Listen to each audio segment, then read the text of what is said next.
और इसमें क्या था, इसमें विदेशों से निम्न कारक आय शामिल होती है। कारक आय तो आपने जान लिया कि क्या होता है, कमाई हुई आय, ठीक है। अब विदेशों से शुद्ध कारक आय क्या होता है। विदेशों से कारक आय, हमने विदेशों से हमें जो कारक आय प्राप्त हुआ तथा विदेशों को कारक आय हमने दिया, जब उसका हम अंतर करते हैं तो हमें शुद्ध यानी विदेशों से शुद्ध कारक आय प्राप्त होता है। जैसे कि मैंने विदेशों को 50 रुपये दिया, ठीक है, 50 रुपये दिया, अब विदेशों से मेरे को 60 रुपये मिला, तो विदेशों से शुद्ध कारक आय हमें कितना प्राप्त हुआ, 10 रुपये हुआ ना, माइनस करके, ठीक है, ठीक है। अब सामान्य निवासी में क्या शामिल नहीं होता है उसके बारे में भी देख लेते हैं। विदेशी पर्यटक तथा अतिथि, जो भी मेहमान आता है या बाहर से आता है, या विदेशी पर्यटक जो पिकनिक, जो बाहर से अंग्रेज आते हैं अपना ताजमहल, कुतुब मीनार या अन्य जगह घूमने, तो वो कुछ सालों तक या उससे कम सालों तक वहाँ पर रहते हैं। वो सिर्फ घूमने के लिए आते, घूमने के उद्देश्य से आते हैं, ना कि यहाँ पर रहने के लिए, तो वो हमारे देश के सामान्य निवासी नहीं माने जाते। राजनयिक तथा दूतावास में कार्यरत विदेशी कर्मचारी, जो भी विदेशी कर्मचारी है वो सिर्फ काम कर रहा है, लेकिन उसका आर्थिक हित क्या है, दूसरे देश से, यानी वो इस देश में कमाई करके दूसरे देश में भेज रहा है, ठीक है, तो वो क्या है, अपने देश का सामान्य निवासी नहीं है, जैसे कि भारत के मान लिया मैंने।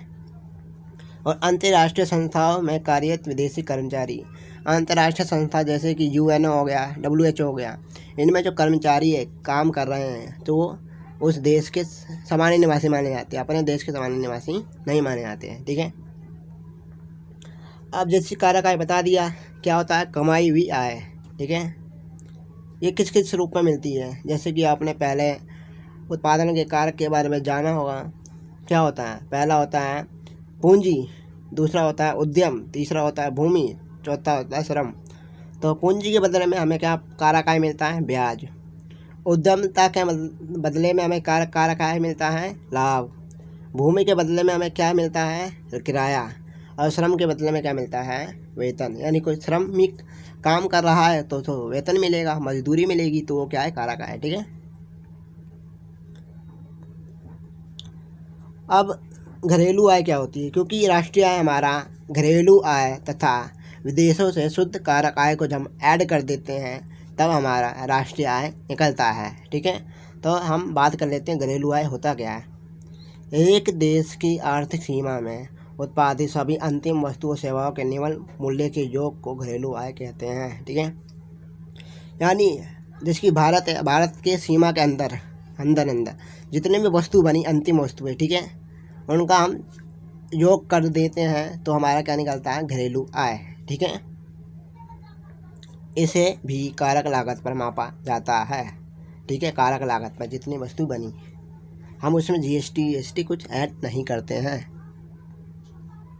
जैसे कि क्या आया था, विदेशों से शुद्ध साधन आय या शुद्ध कारक आय, ये क्या होता है, जैसे कि मैंने पहले बता दिया, विदेशों से कारक आय यानी एक देश के सामान्य निवासी द्वारा शेष विश्व की घरेलू सीमा में अर्जित कारक आय, यानी जो भी हमारे सामान्य निवासी है विदेशों में काम कर रहे हैं, उनको जो कारक आय मिल रही है तो वो क्या कहलाएगा, विदेशों से साधन आय। जबकि इसको हम उल्टा कर दें, हमारे देश के जो गैर सामान्य निवासी हैं, यानी गैर निवासी कह सकते हैं, जो हमारे देश में काम कर रहे हैं, हम उनको वेतन दे रहे हैं, तो उनको हम कारक आय दे रहे हैं, ठीक है। तो क्या कहलाता है, विदेशों को कारक आय, ठीक है। जैसे कि उदाहरण के साथ जब भारत में कोई अन्य देश का व्यक्ति कार्य कर रहे हैं, अमेरिका का व्यक्ति कार्य कर रहा है, तो हम उसको पैसा दे रहे हैं, तो क्या विदेशों को कारक आय है, ठीक है।